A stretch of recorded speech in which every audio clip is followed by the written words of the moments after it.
చేయాలి. ఇప్పుడు మనం మనది లౌకిక దేశం.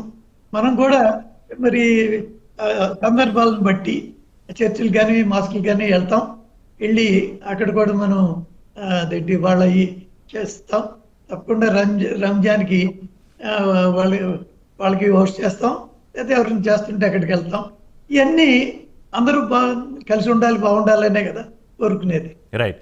సో ఈ త్రివేణి సంగమంగా చెప్పబడే ఈ గంగా యమున సరస్వతిల సంగమం ప్రధానంగా ఏంటంటే పాపాలు తొలగిస్తుందని, మోక్షం లభిస్తుందని, ఇదంతా విశ్వాసం. ఇందాక గఫూర్ గారు అన్నట్టు ఈ కోట్ల మంది భక్తులు ఎవరైతే విశ్వసించి అక్కడ స్నానం చేయడానికి వెళ్ళారో వాళ్ళ విశ్వాసాన్ని ఏదో ఒక 5-6 10 మందో నాయకులు దెబ్బతీసే అధికారం ఉందా? ఎవరన్నా ఏమన్నా మాట్లాడచ్చు, ఎందుకంటే భారతదేశ ప్రజాస్వామ్యం కల్పించిన హక్కు అది. సో ఇందాక గఫూర్ గారు అన్నదానికి ఏంటంటే, సార్ నేను రీసెర్చ్ చేస్తే తెలిసింది ఏంటంటే, there is no official restriction on non Hindus taking a holy dip at Prayagraj, especially at the Triveni Sangamam, where is the Ganga, Yamuna and the mythical Saraswati rivers meet. However, during events like the Kumbh Mela, some traditional groups may discourage non-Hindus from performing specific rituals, but there is no legal restriction. For understanding of our audience కూడా ఊరికే రిషి గారు legal restriction పెట్టడానికి కూడా లేదు, ఎందుకంటే constitution allow చేయదు. But there are restrictions. కొట్టినారు. నేను పోయేది వాళ్ళను ఇతర మతస్థులు నేనేం ఎంకరేజ్ చేయడం లే, ఎందుకంటే హిందూ మత విశ్వాసానికి సంబంధించింది, ఇతరులకి ఏం పని లేదు. కానీ కొడితే తప్పే, అదే మొనాపలి తీసుకోవడం కరెక్ట్ కాదు. ఎవరైనా పోతారు, చూస్తారు, జనాన్ని చూస్తారు, అది అట్లా జరగలేదులేండి, జరగలేదు అట్లా. Okay, right.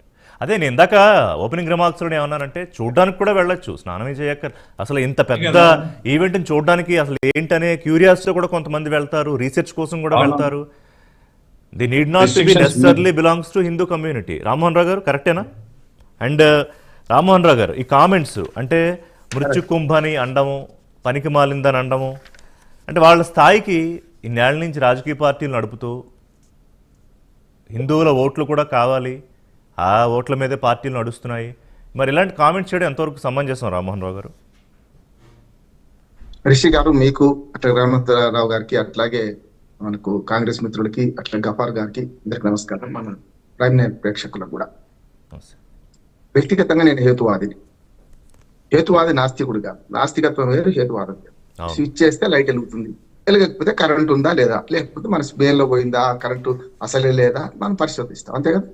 కనుక ఒక్కోసారి మనం ఏం చేస్తామంటే, మన ఇంట్లో కరెంట్ పోతే పక్కింట్లో చూస్తాం, పక్కింటి వాళ్ళకి పోయిందా అని. ఏమంటే మనకు అలవాటు అది.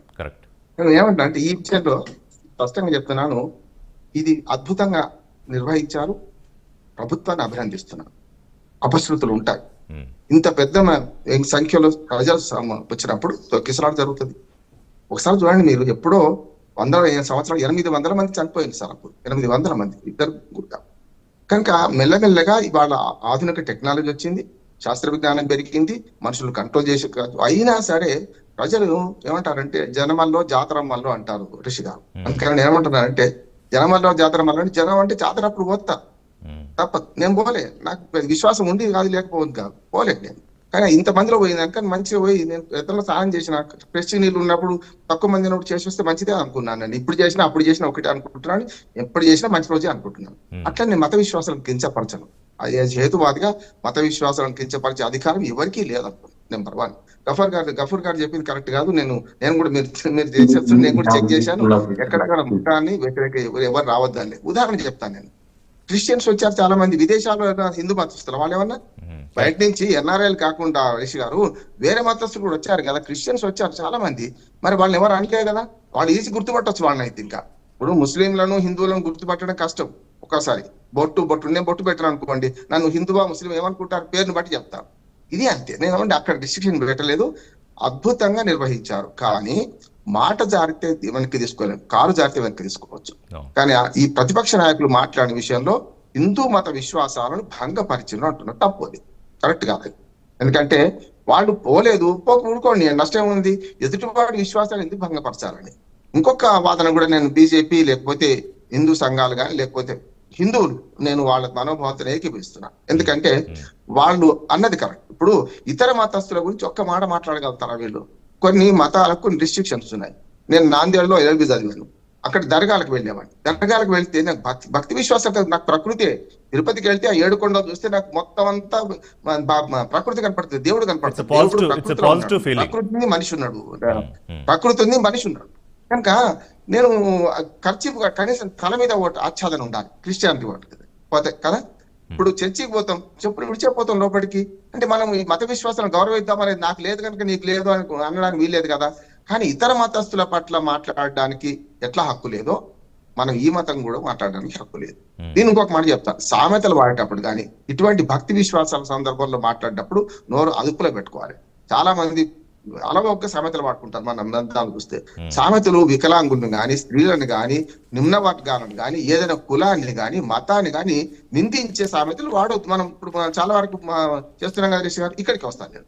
60 కోట్ల మందా 50 కోట్ల మందా లెక్క గతంలో మన జర్నలిస్టులు మీకు తెలుసు.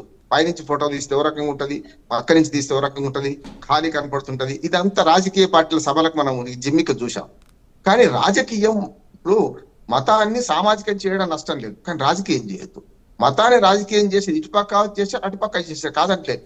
బీజేపీ వాళ్ళు మతాన్ని వాడుకున్నారంటే ఇప్పుడు ఒక ఈవెంట్ చేస్తున్నప్పుడు 14 రాష్ట్రాల్లో సొంతంగా అధికారంలో ఉంది బీజేపీ, మరొక 5 రాష్ట్రాల్లో ఇతర పక్షాలతోనే ఉంది, 3 రాష్ట్రాల్లో మాత్రం కాంగ్రెస్ పార్టీ ఉంది. కమ్యూనిస్ట్ పార్టీలు ఇప్పుడు ఒక లెఫ్ట్ ఫ్రంట్ ఇక్కడ మనకు కేరళలో ఉంది. కనుక రాజకీయం వేరు, మతం వేరు. రాజకీయ సిద్ధాంతాలను బట్టి మతాల విషయంలో చాలా జాగ్రత్తగా ఉండాలి. ఎప్పుడు కూడా విమర్శించేటప్పుడు ఒకరి మనోభావాలను కించపరచు. నేను ఒక మాట చెప్పి ముగిస్తాను. చాలా అతిగా పోయిన హేతువాదులు గాని, నాస్తికులు గాని అతిగా పోయి మతాలను విమర్శించే క్రమంలో ఇవాళ మాట్లాడినంటే భయపడే పరిస్థితి ఎందుకు వచ్చింది? ఆదర్శ వివాహాల్లో కూడా ఎప్పటియో వేదాల్లో ఉన్న వీటిని తిట్టి పెద్ద ఎత్తున భూత మాటలు మాట్లాడి ఇప్పుడు దేవుడు లేడనేవాడు దేవుడిని దూషిస్తుంటే ఏమన్నట్టు, ఏం మాట అన్నట్టు తప్పు కదా. దేవుడు లేడంటే ఊరుకో, నీ విశ్వాసం నీది, కానీ దేవుడిని దూషించొద్దు కదా. లేడన్న దేవుడిని లేడు. అనుమానం వచ్చింది, కరడు కరడో లేడు అని పోతనాయి అన్నా. ఉన్నావా అసలు ఉన్నావా అని చక్రదారి పాట మనకి ఏమంటున్నానంటే ఆస్తికులకైనా నాస్తికులకైనా ఒక హద్దులు ఉంటాయి, హద్దులు దాటిపోవద్దు. మత తీవ్రవాదమైన తప్పే, వామపక్ష తీవ్రవాదమైన తప్పే, వ్యక్తి హననం తప్పు కదా. అందుకని ప్రజాస్వామ్యం పాటించి వాళ్ళ కమ్యూనిస్ట్ పార్టీ ఆఫ్ ఇండియా ప్రజాస్వామ్య జీవన సమాధిలోకి వచ్చింది, గతంలో నిషేధిత పార్టీ. అందుకని నేనేమంటున్నాను ఒక మాట సార్, ఈ మత విశ్వాసాల విషయంలో దయచేసి హద్దులు మీరు ఏ రాజకీయ పార్టీ అయినా. నేను స్పష్టంగా కాంగ్రెస్ నుంచి పొందిపోయి ఇతర మిత్రులందరూ కూడా చాలా మాటలు మీరారు, అది కరెక్ట్ కాదంటున్నాను. ఎందుకంటే మత విశ్వాసాలను దెబ్బతీస్తే హిందూ మతం ఓటర్స్ పోలరైజ్ చేశారు కదా.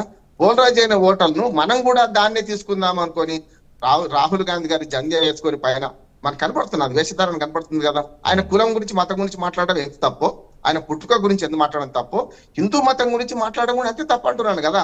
రాహుల్ గాంధీ గారిని అస్సాం ముఖ్యమంత్రి ఆ మాట అంటే నేను వెంటనే ఖండించిన, తప్పు అన్నాను. అది ఉండాలి మనకు. అంటే సామరస్యంతో పోయే ప్రజా జీవితంలో ఎవరి విశ్వాసాలు వాళ్ళకు ఉంటే అది కరెక్టా కాదా?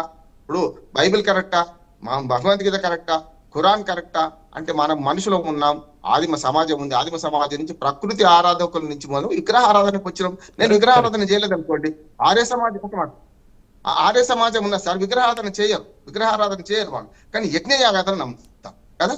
నేనేమంటున్నాను, చాలా విశ్వాసాలు హిందూ మతంలో చార్వాకులు ఉన్నారు, లోకాయతులు ఉన్నారు, వాళ్ళనందరినీ కూడా హిందూ మతం సహించింది. ఎన్నడూ కూడా చార్వాకులను లోకాయతులను ఉరిదీయమని చెప్పలే.